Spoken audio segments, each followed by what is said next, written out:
I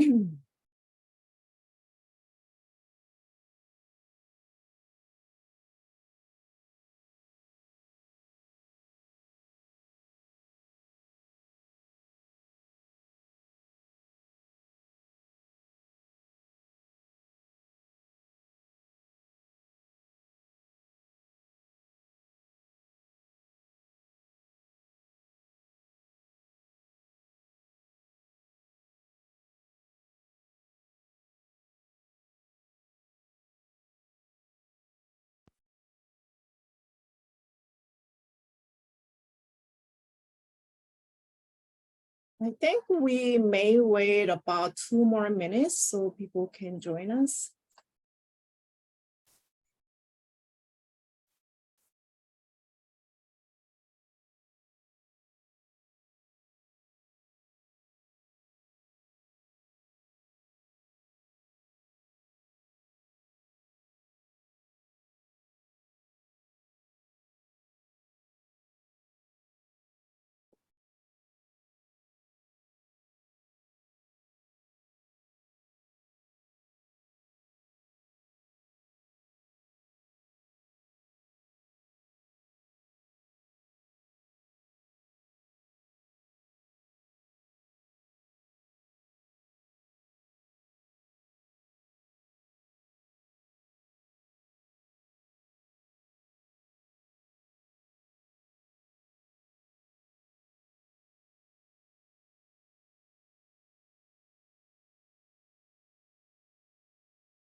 All right, this is 12:32. So because we have limited time, I will get started. Hello and welcome, everyone. My name is Yeonsu Kim, Associate Professor at UT Austin.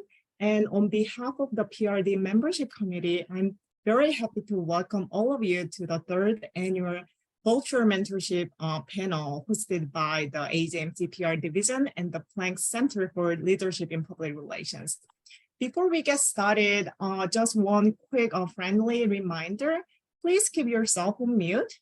During the panel presentation, we will have time for Q&A later and informal discussions toward the end, at which time we will invite you to unmute yourself to ask questions or write them in the chat box. Now, I would like to introduce Dr. Carla Gore, the director of the Planck Center for Leadership in Public Relations. Thank you, Yoon-soon. Welcome, everyone. The Planck Center is committed to empowering and advancing the next generation of emerging leaders in public relations. We do that through mentorship, programming, education, and fostering really meaningful connections. With the development of students and new professionals in mind, one of our approaches is sharing mentorship best practices and resources, which brings me to this virtual session. Some of you may know we have been sponsoring an in-person mentoring session at AEJMC for a few years before the pandemic hit. And of course, that was then put on hold. So we decided in 2020 to pivot to a virtual session that discussed mentorship in general in the hopes that it would generate some interest in the PRD's mentorship program. And the first virtual session went really well. It seemed as though there was considerable interest in the topic of mentorship. And so we've continued that with different themes or focuses each year. And we're happy to do that again this year. And I'm very much looking forward to this year's session, in part because Nilanjana and Ken are on the Planck Center Board of Advisors and are outstanding leaders and mentors in public relations. So again, welcome. Thank you. And now we'd like to introduce our moderator for this session, Dr. Luke Capizzo, Assistant Professor from the University of Missouri, who will introduce our panelists and kick off the panel discussion.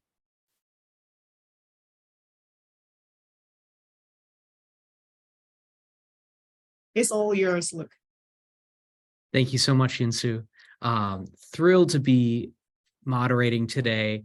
And thrilled to have with us three eminent scholars and leaders in this area. I think we often see panels that are moderated by senior scholars, but particularly since we're talking about mentorship, I think it's really meaningful to have myself as an assistant professor with folks whose work I read and who are personally, doing this work on a day-to-day basis as mentors in PR in the academy. So I'll introduce in no particular order, Dr. Ken Gaither, Dr. Nate Rodriguez, and Dr. Nilangela Barden. And I'm going to kick off with several questions that we've talked about and are excited to share. And we'll go with that until about 1:15 Eastern, and then we'll pivot to Q&A with this wonderful audience that's here. So please save up those questions, be ready to put them in the chat for when we get there. So I'll start with a question for Drs. Barden and Rodriguez. How can we effectively provide mentorship to mentees who are coming to us from diverse racial, ethnic, international backgrounds, and how can we take into account those experiences, challenges, and maybe opportunities that they're bringing with them? Thank you for that question, Luke. Nate, did you want to go first?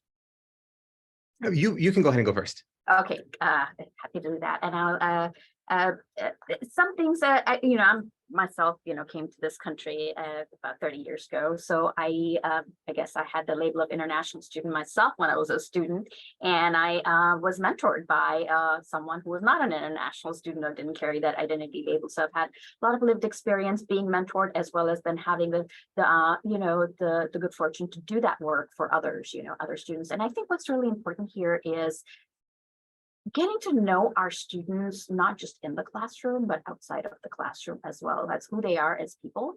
And I think what happens is, for us, it's about understanding. It's easy to mentor somebody who you share an identity with or identities with, right? I mean, although we must not assume that someone who we think we share an identity with is going to be exactly the same as us, so we have to always be careful. But it's somewhat easier than, as an educator, than when you're mentoring a student who you do not share a cultural identity with, or do not have friends or family members who who share that cultural identity. So I would say, when you're mentoring a student who is not from your cultural background, the first step for me always is to be mindful in my classrooms to see whether someone who is not from my background may be needing some kind of help. These are just cues you pick up on, right?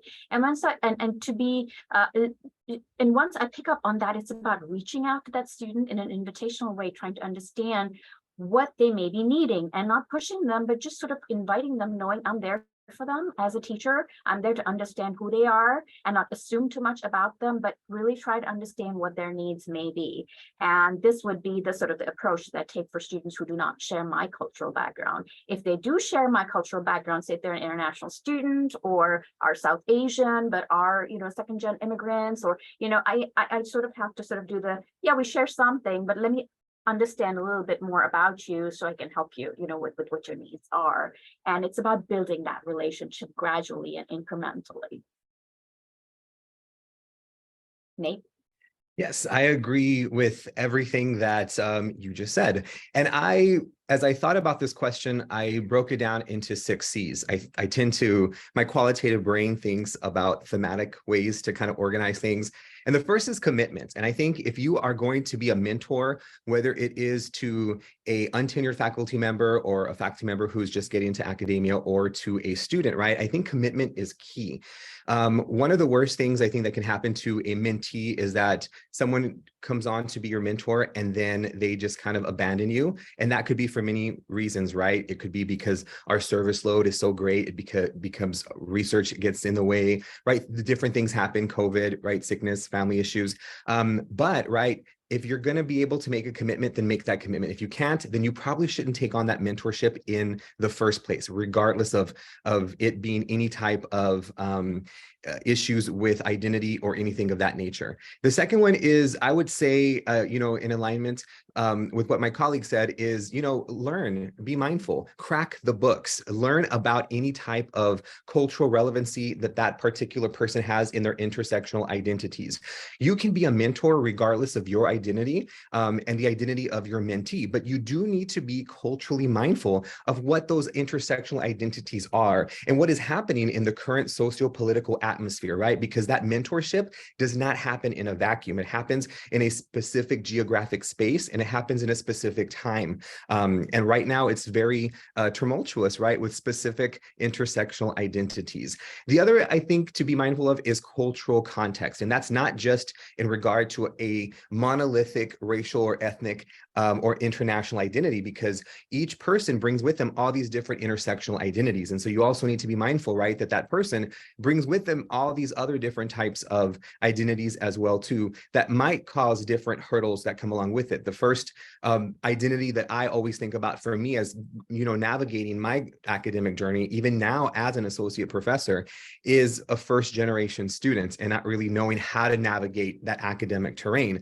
So being mindful of those different intersectional identities and how can you help them? And as a mentor, you may not have all of those answers, and where can you connect them with other people, other mentors that might have those answers as well, too. And I think that's very important. And one of the things that also sticks out very important with cultural context for me is that we sometimes approach mentorship for different people from traditionally minoritized backgrounds from a deficit model, that all minorities are at a deficit. And that is not true, because I think a lot of minoritized backgrounds come into academia with a lot of privileges as well, too. And I think we need to notice that as well, too. We can learn a lot from people as much as we can teach them as well, too. And I think we need to be very mindful of that as well, too. And the other one is care. I think caring for individuals in not just an academic sense, how do we teach them to publish? How do we teach them to communicate? But also, how do we teach them to take care of their mental health, of their emotional health? I think that's very important as well, too. How do we create different sort of career pathways for people who want to be into administration, right? Right now, our administration in academia is very monolithic in terms of identities. How do we diversify that? How do we diversify PR? How do we create those pathways for people who want to be in administration to be able to get there? And the last one, I think, in terms of mentorship is very important. And I think that's in terms of creating space and not just taking up space. How do we as mentors, but also as allies, be able to carve out those spaces and then let people shine with what they do, with their research, with their teaching, with their speaking abilities, create that space, step aside, and then let them be able to shine. And I think those are some valuable ways that we can mentor. Yeah, Oh, I that's so 100% helpful for agree me with both. all of those.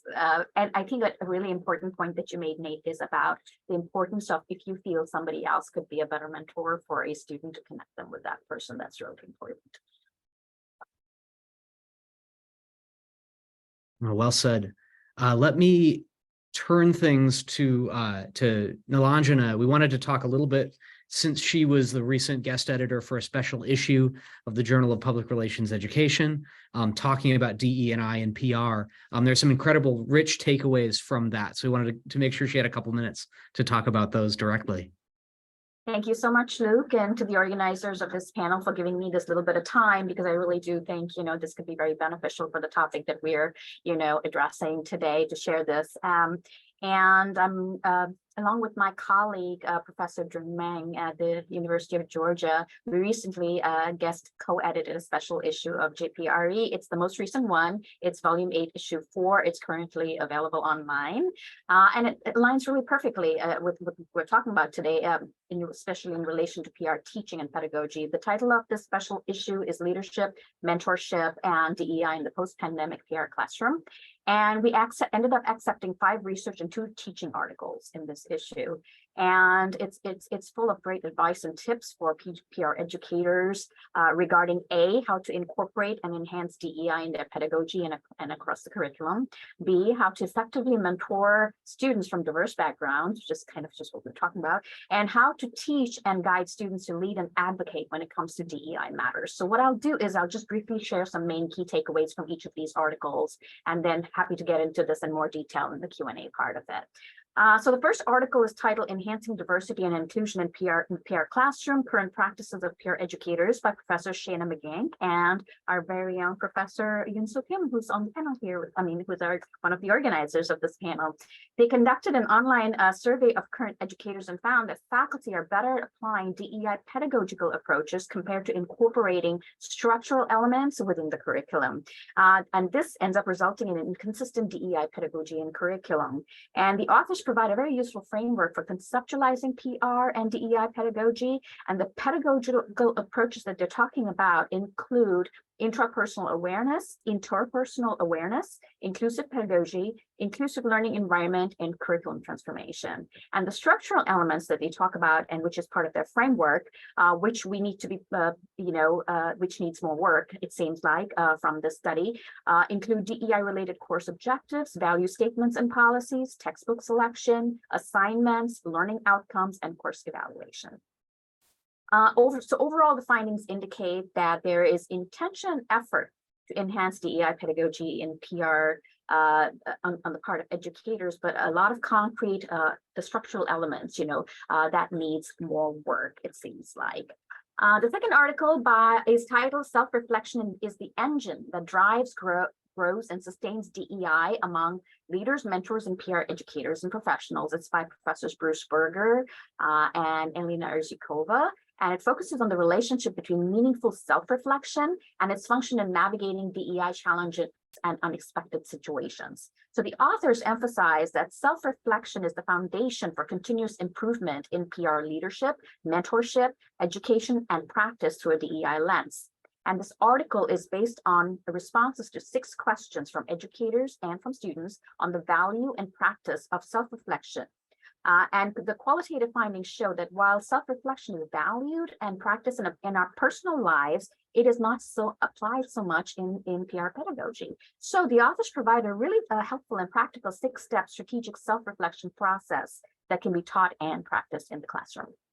The third article is titled Cross the Stage, Underrepresented Students' Challenges and Mentoring Needs in Strategic Comm Programs, and it's by professors, and she's on the panel in our audience today, Junyi Tsai and Janice Sweeter and Amy Hitt.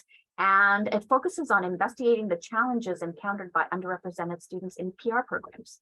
And the authors conducted 14 interviews with students majoring in strategic comm who self-identify as first-gen, as Hispanic, or African-American.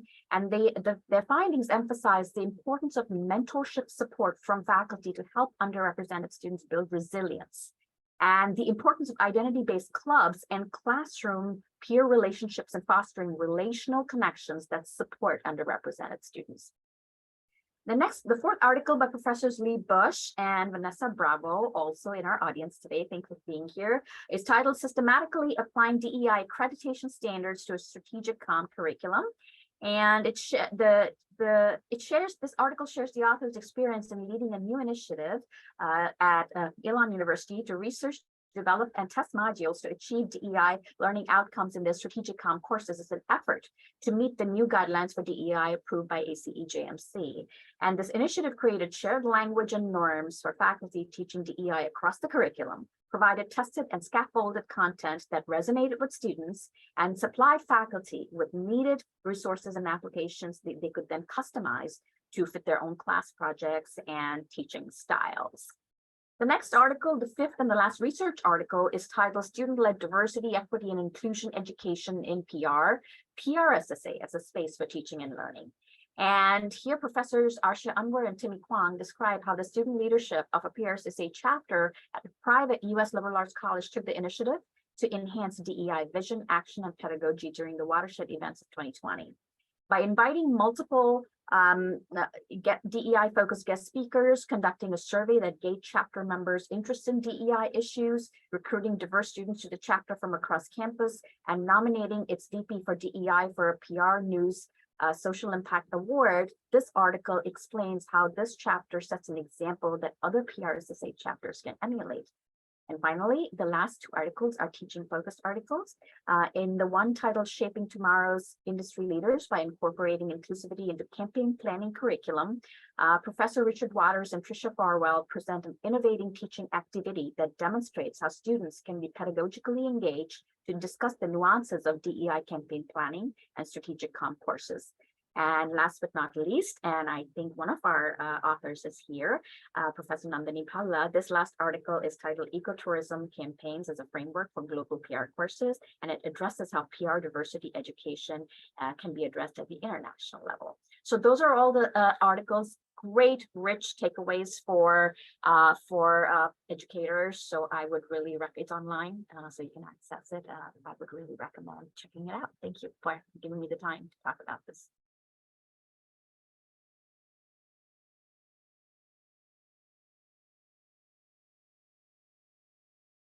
Oh, thank you. And again, Yinsu shared the link to the main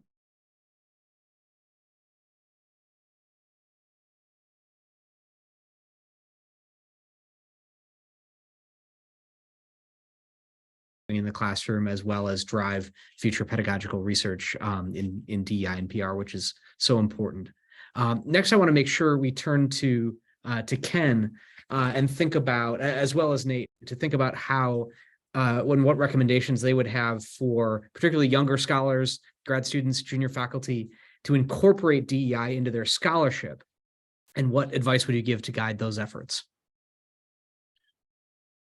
Thanks, Luke. I'll pull from 2 things that have already been mentioned by my colleagues. One is context and the other is self-reflection and commitment. That was also mentioned. And I think it really begins with a commitment. And the form that might take is putting in writing. Here's what I stand for. Here's who I am. And that becomes part of the commitment and part of your own self-reflection, and then you can bring that into the classroom and use it to guide your research.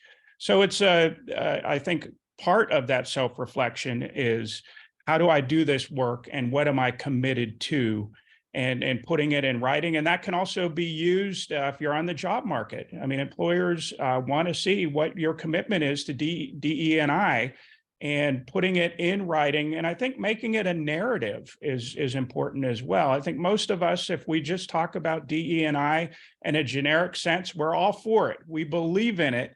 But how do you bring in some of your own narrative and your own story to make it real and authentic?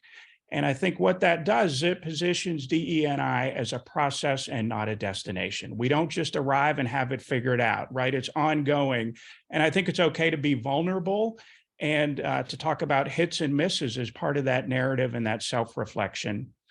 So I think it begins with the commitment. And in terms of research, I think it's a question of context. So if you are doing research in the United States, can you move the research idea or the method abroad to a different audience, to a different place, a different context?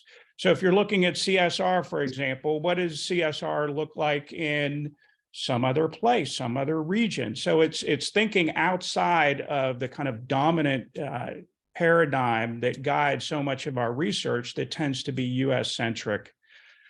And then finally, I think to do work in DE&I and to evolve in that space, you have to be aware of who is doing the work. And that's part of the commitment. Who's doing the work? Who's doing the research? Who's contributing to the conversation and the dialogue around pedagogical practices and research? So you have to be aware. That comes back to the commitment. And then I don't think there's anything wrong with reaching out to some of these individuals and say, can you help me? I'd like to broaden my research. I'd like to incorporate more DE&I. What ideas do you have? And so I think we need to do a better job fostering dialogue among each other and being receptive to those who might reach out to us, and at the same time inviting them to reach out to us so we can support them and help them and maybe guide them with their research and their pedagogy. Thank you, Ken. I agree with all of those things that you said. And the list, as I mentioned earlier, very thematic brain here, and I gravitate around letters and words. I echo all of those things that you said. And I think it begins with intent, right? Is that you have to be very committed, and you have to be, there has to be an intent from the researcher to say that I am going to do this, right? I'm going to include different voices. I am going to be very mindful of the research that I'm doing. And I also have to be aware, as you mentioned, right, that there are a variety of scholars out there that I need to cite, that I need to include, that I need to be mindful of.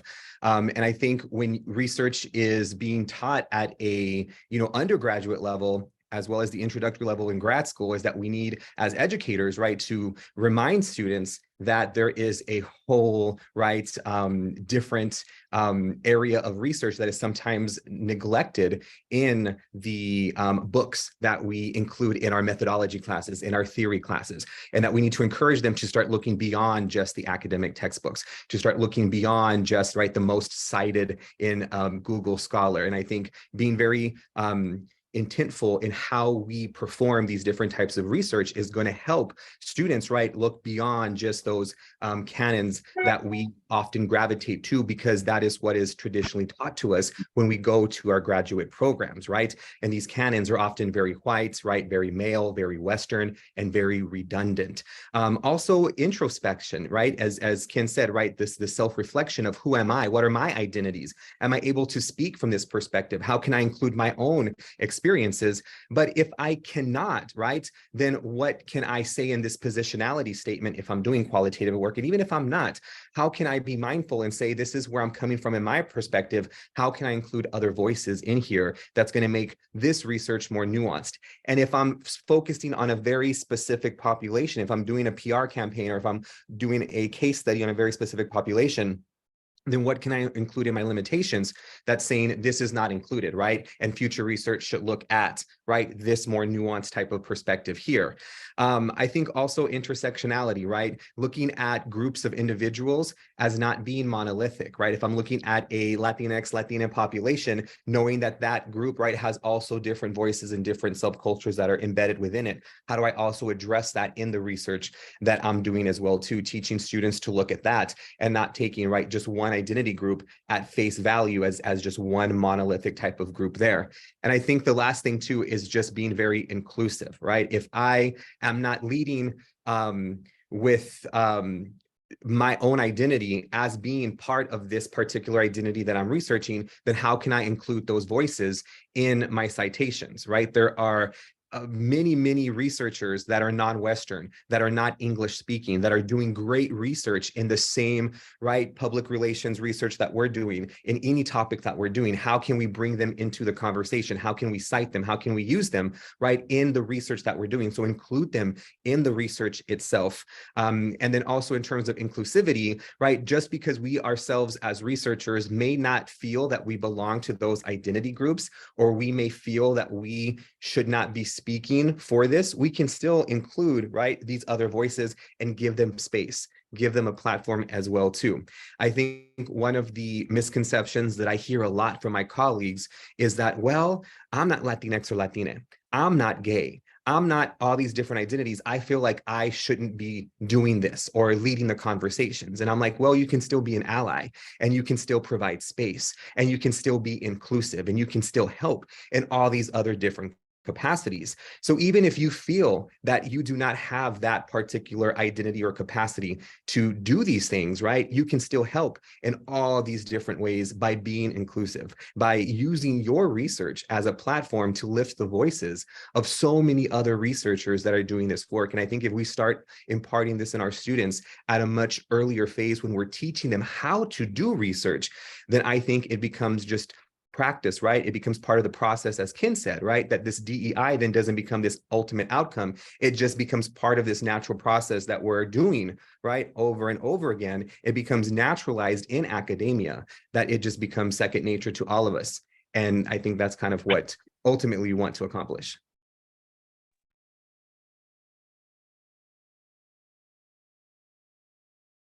Oh, so well said, Nate. And again, I think that that's fantastic advice for all of us as researchers across the board. I want to turn it back to Ken.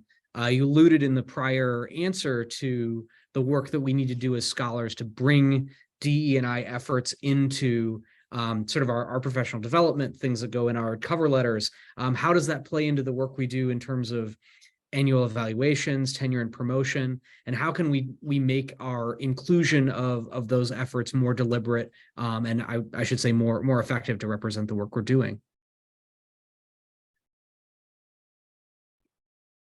Luke, I'm going to begin with something you just mentioned, and that's a cover letter, and recognizing that we might have graduate students or junior scholars who are looking at employment. One of the key things is make sure when you write that cover letter, as you probably know, you tailor it to the place you're applying to. And let me explain how that relates to DE&I. We do not have a shared grammar for DE&I. Right. So DE&I at one place could be DEI at another one. It could be DEIB. So if you have done your research and looked at how the institution you're applying to talks about diversity, make that pivot, make that jump, use their language to show self-awareness, and then weave that into your own narrative. And I think that's important because we just don't have a shared grammar. We have different acronyms and different ways of talking about this work. So that's important in terms of self-representation. I think ultimately in this conversation, what this boils down to is pretty simple. It's not the talk, it's the action, right? We can reflect, we can talk about the importance of DEI. How do you show action? How do you show results? So that's the way that's incorporated into self-representation is through key performance indicators, right? And it's about being specific. So if you are decolonizing your syllabus or you're talking about DEI in the classroom, you got to be specific and you've got to talk as much as possible about results. And that's also what academic units try to do. And they should be tying DE&I to assessment, right? We assess everything. We assess student outcomes. We assess teaching. DE&I should be part of that. How do we assess DE&I? And I think you have to have a broad scope of looking at DEI in its many forms. And it requires work because somebody's got to be gathering all the work that faculty are doing and figuring out a way to express it in a way that is sensible and is part of a larger narrative. And how do you go from just talking about DE&I to specific results? And it's showing those results, whether at the unit level or the individual level. And I think it's perfectly acceptable and fine to bring in the self as part of that. We've touched on this a little bit before, but the self-reflection. I'll just use myself as an example. My students routinely don't know what to make of me in the classroom. They are trying to figure out my identity. And they look at me, and I've heard everything over the years. You must be Black, white, Italian, Egyptian, Brazilian, Puerto Rican.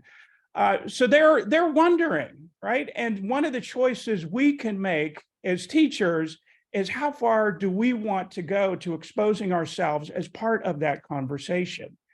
And I'm happy to go there. Others might not be, but those are some of the personal choices we make. And when we can take those choices that we make in the classroom and make them part of the narrative about ourselves, then they become part of a larger issue of measuring what we're doing and whether we're really making a difference. So it's about specificity, it's about assessment, it's about reflection, and it's about a meaningful narrative that comes from the perspective of ourselves. Beautifully put. And I think we can essentially open it up to the three of you to keep discussing what does this mean for all of us as we're putting together materials, particularly for those junior scholars, and other thoughts about the role that we have in building up that own or building up the sense of DE&I as part of our own scholarly identity, particularly in the early stages of our careers. So Nate, Nilanjana? Yes, I think this is a great question, actually. And I think it is so important, and I've sort of have several parts to this that I wrote down, but I won't take too long. But it's about having an ongoing DEI philosophy, sort of a file, or that you keep working on, and I think to whether it's we're talking to junior scholars, or whether we're talking to those who are finishing up PhDs and applying for jobs, it's like we keep teaching philosophies. We have our teaching philosophy, a DEI philosophy, where you can take that as your basic document for how you and position, of course, your positionality in relation to would be a big part of your DEI philosophy statement, and then taking that document and tailoring it for different purposes, right? So if you're applying for jobs, tailoring it to that, and as was mentioned a little earlier, making sure that you are aware of how DEI is being understood and conceptualized. I think, Ken, you mentioned that, that we don't have a common grammar for this, for wherever it is that you're applying for jobs. But I think the first thing is to sort of, in your DEI philosophy, when you're saying, let's take the example of you're applying for a job, take that, and then it's really important to connect that with PR, pedagogy, and scholarship. So we can talk about DEI generally, in many different ways, but we have to make it very specific to and say, okay, now this is how this connects to teaching and public relations and scholarship. And of course, that narrative approach where you story your philosophy in a way that who you are and your voice is a part of that. So whoever is reading it understands what your positionality is within that, within the DEI philosophy and where you're coming from. And then I think we just had some recently, we just interviewed for a position in PR and leadership.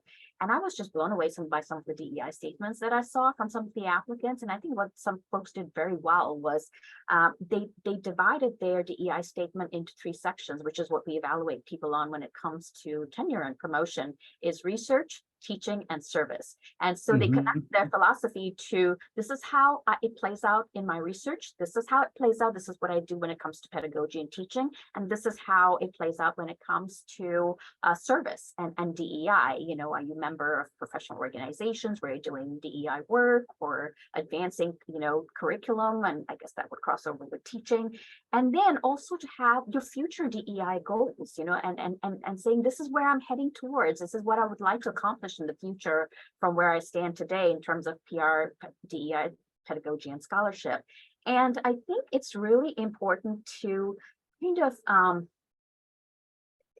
have it not read like some kind of stock document about DEI, but really, as Ken mentioned earlier, to put yourself into that document, and so that each DEI statement is unique and is unique to the person who's writing it. And in terms of length, I would say I think we should keep that in mind too. About 1.5 pages is good, I think, from a perspective of someone who's reading a lot of different applications. Keeping it to 1.5 pages, single space, maybe 2, is great. I think it works. Nate. Yeah, this is such a complicated question, I think, when it comes to how do we incorporate this in there, because it's very contextual and it's very different for so many people. And I think the first thing to think about is, where you're at and what your institution expects from the tenure process. What does DEI look like on your respective campus, and how is it valued, if at all, right? Because that looks very different at different institutions, especially right now in the United States. Also, who are you as a scholar, as a teacher, as a person of service, and how does DEI embed into all that you do? And I think that's the first thing before I go into kind of my little acronym here with race, and everything I do, I put these acronyms in here. And tenure is always such a race, right? That's kind of the end goal for everybody. As soon as you hit academia, it's just like, you need to publish or perish. I mean, when I was at Texas Tech University getting my PhD, that was like what was like embedded in like day one, is like, this is what you need as a scholar. And so I always think of just like this race, right, to the finish line.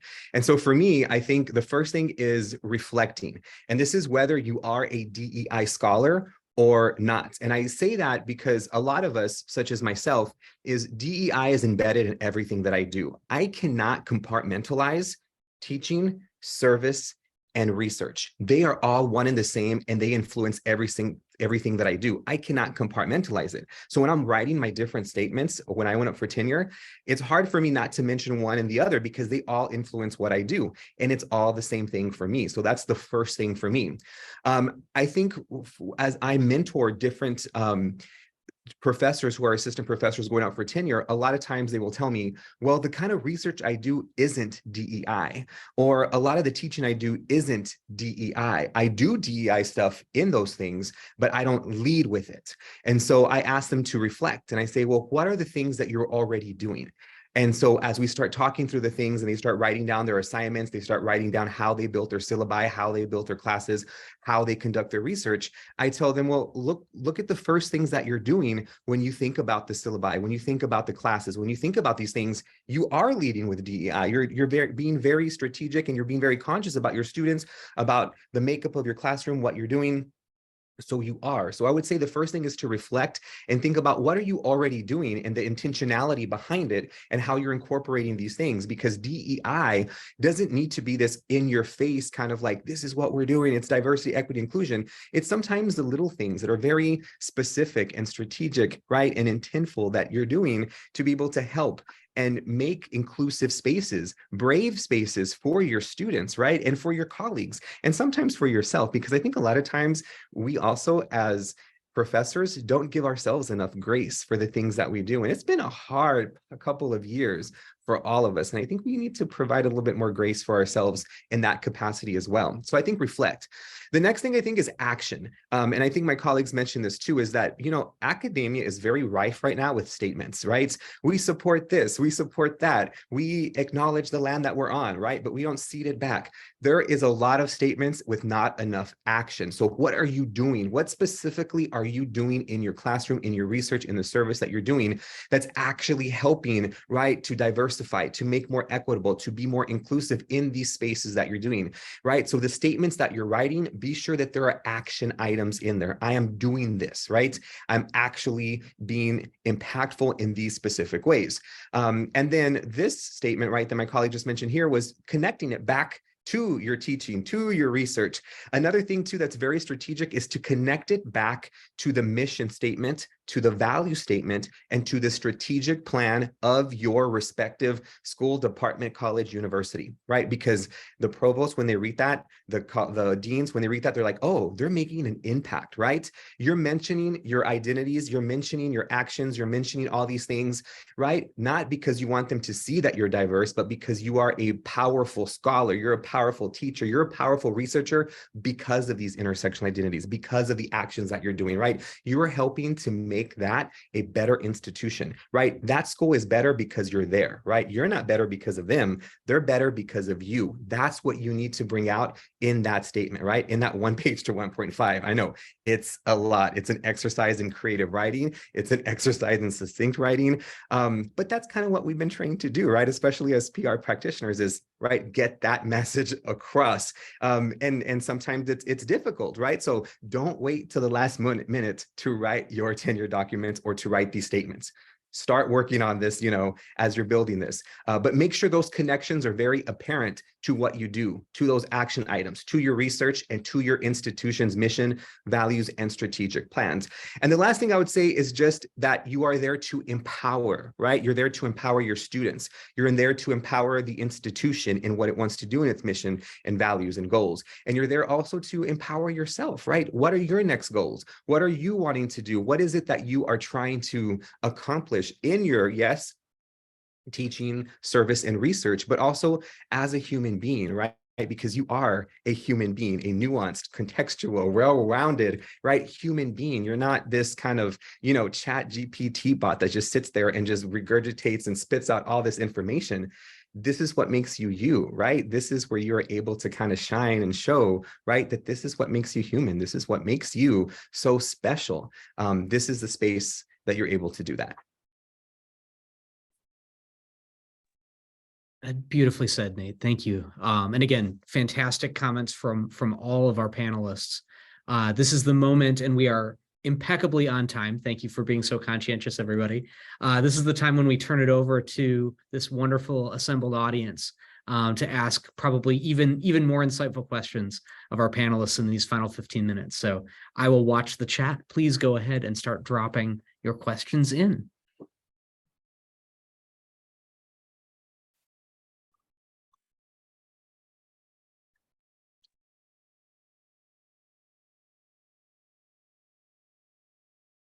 In this delightful silence, any other thoughts on that topic or the others from Do Ken we need and to type on it, or Oh, sorry. can Go just ahead unmute? and go ahead and chat and enter it into the chat, please. Okay. Thank you.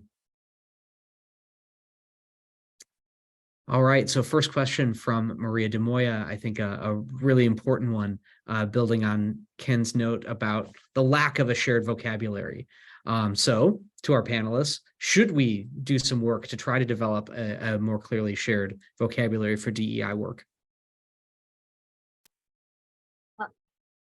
Nate, did you want to go? I thought I heard, saw you get started. I'm still thinking. This is my Oh, thinking. okay, all right, okay. I'll jump in just because this is so interesting. You know, Carla and I did some research on this just recently, and we asked this very question to PR educators, PR students, and practitioners, and we were like, you know, sure, you can go to PRSA's website and you can see a definition of what, you know, how they think about DEI and so on.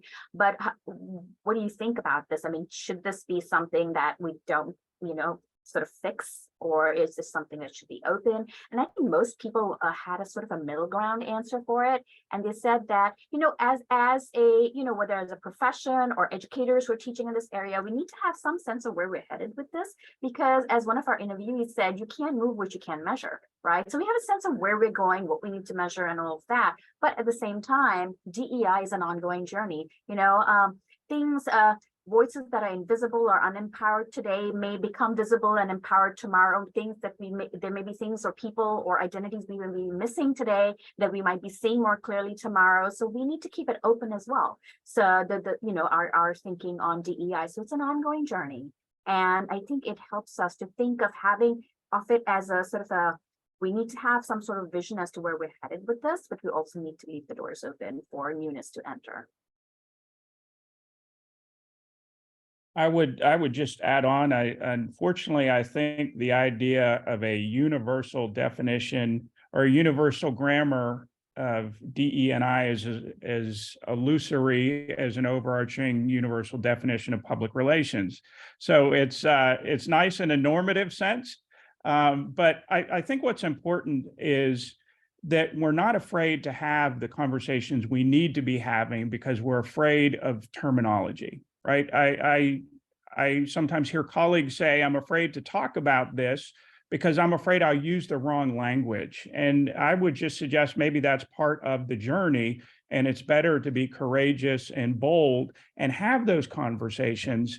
And we learn along the way, right? We have to learn along the way. And then that becomes part of our self-reflection and part of our own story. So I think the important thing is being willing to engage in this space and in this work, recognizing we will probably make mistakes.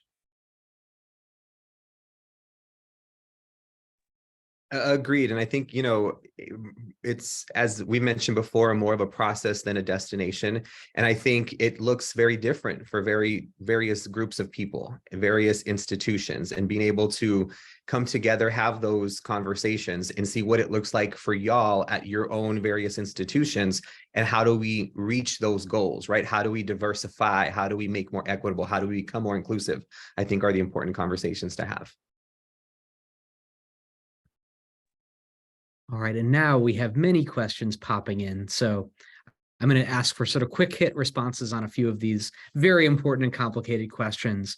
But I'll start with Diana Martinelli's here, thinking about how we can do more to integrate DEI across the curriculum and share the things that we've learned to make this clearer for folks doing the work.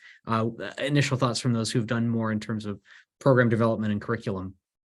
And didn't you all, because according to that article that we have in JPRE, Elon just did that work, right? Yes, we did. And it's part of a larger initiative that's called the Advancing Equity Requirement. So we are being more intentional about DE&I across the university. And we want to have a leadership role in that conversation within the School of Communications. So really, it's been about engaging faculty where they are. And we have a tendency, at least with our faculty, they'll say, I'm weaving DEI through all I do. But then when you press them for being specific, that's where they struggle, right? So it's really about being specific. And so what we've tried to do is look at some of our most important core courses and come up with ideas where we can bring DE&I into the conversation through specific outcomes, specific exercises, looking at DE&I as not an add-on, but part of public relations.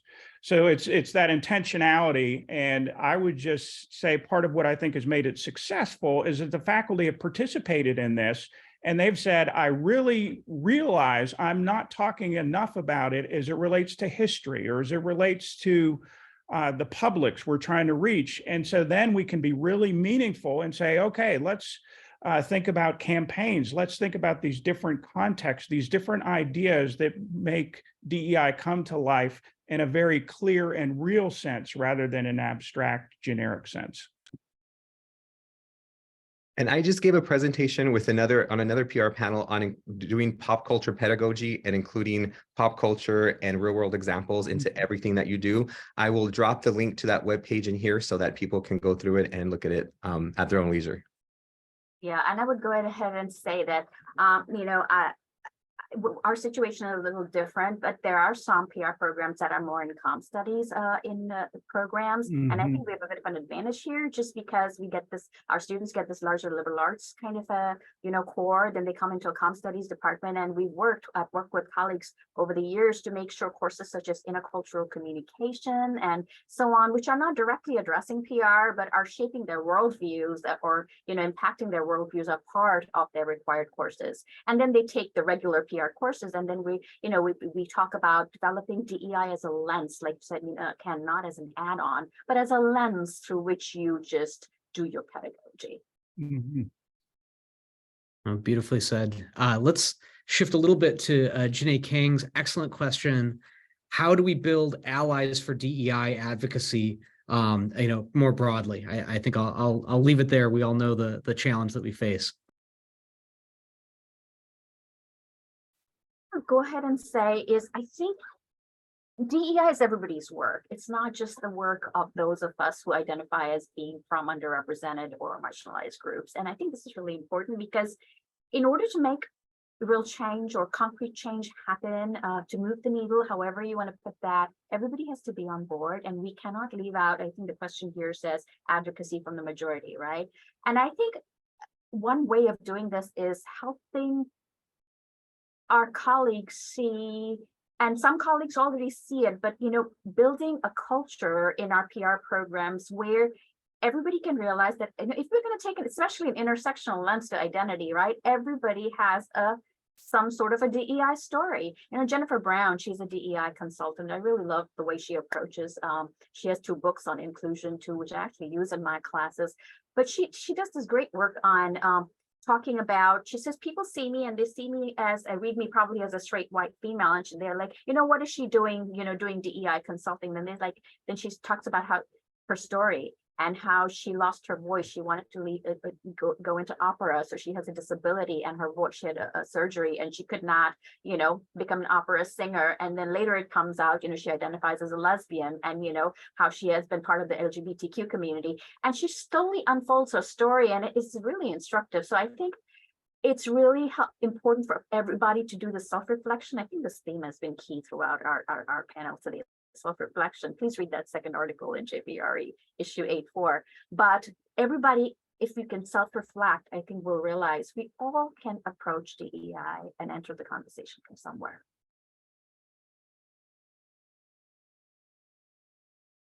And I would say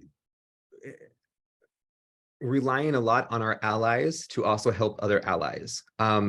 It's at my point in my career, it's also become quite exhausting, and this may be an unpopular answer, but I'm tired of doing it, and I'm tired of being nice and subtle and trying to be the nice person, like, oh, let me not be the loud gay brown guy and be, you know, the off-putting person and try to come at you at a very nice way so that you can be my ally and be. I'm tired of it, and it's exhausting, and quite honestly, I don't want to do it anymore. And so there's already people out there who want to do this work, who are mindful of it, and there's other allies who I think can help bring over other people and talk to them at I think, a more level playing field, so that they don't feel intimidated, because that word sometimes gets thrown around a lot.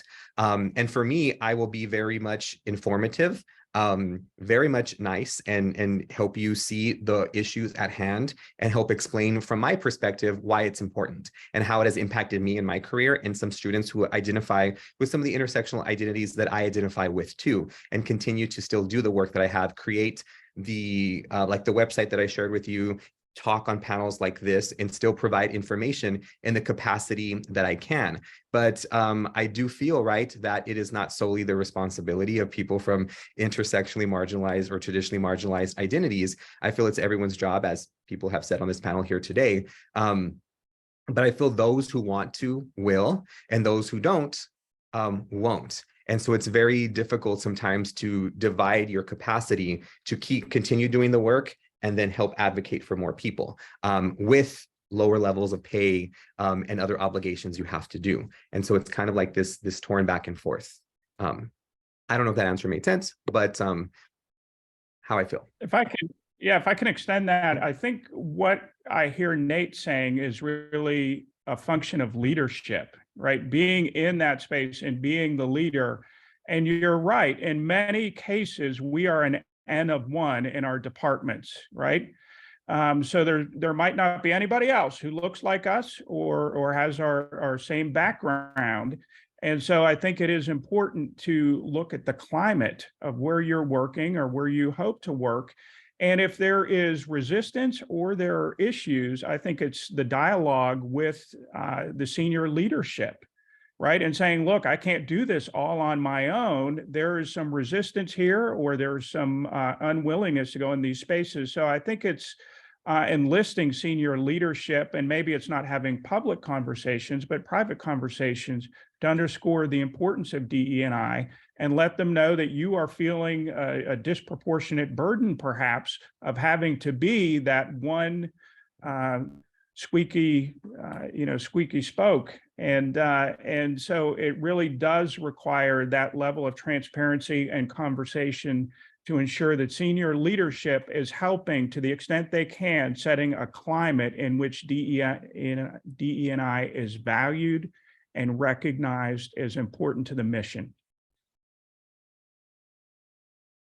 Oh, well said. In the remaining moments, I think Yunsu's second question is a really nice one to end on and tie things back to mentorship.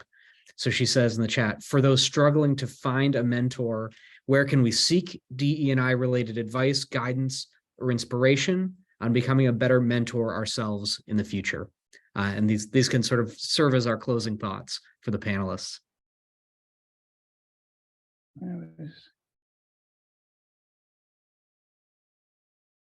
I know the Minority and Communication Division in AEJMC does have a mentor network for all levels of professorship as well as students.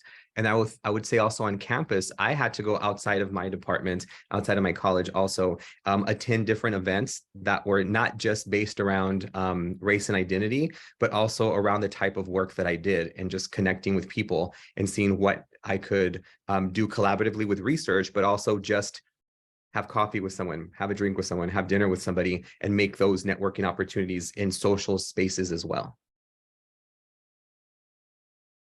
I think that's a good point, because what it suggests is that DE&I does not necessarily have to be a disciplinary specific conversation, right? There are others in many different spaces who are going through similar struggles. And so it's connecting with some of those people as well as those who are marginalized and having those conversations. And I think from that, trust can begin to form, and trust is what leads to I think the glue of a valuable mentoring relationship.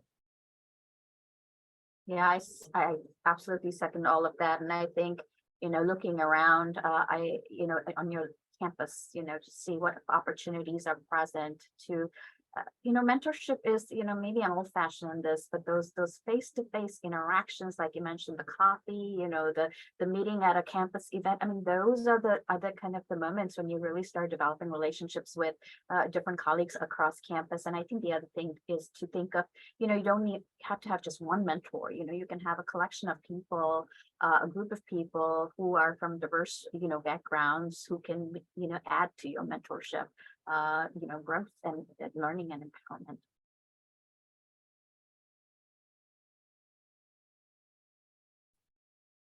Thank you so much to our moderator and our fellow panelists for your time and valuable insight. It has been amazing.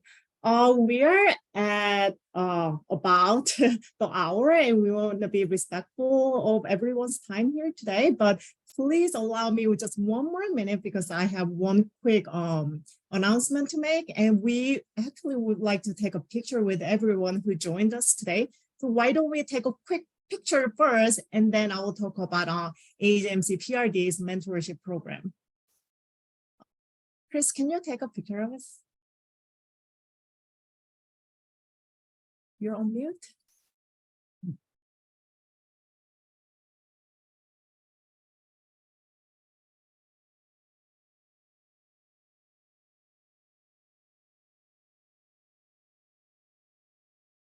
Oh, I think Chris is on mute, but I can take a picture for everyone. That's not a problem.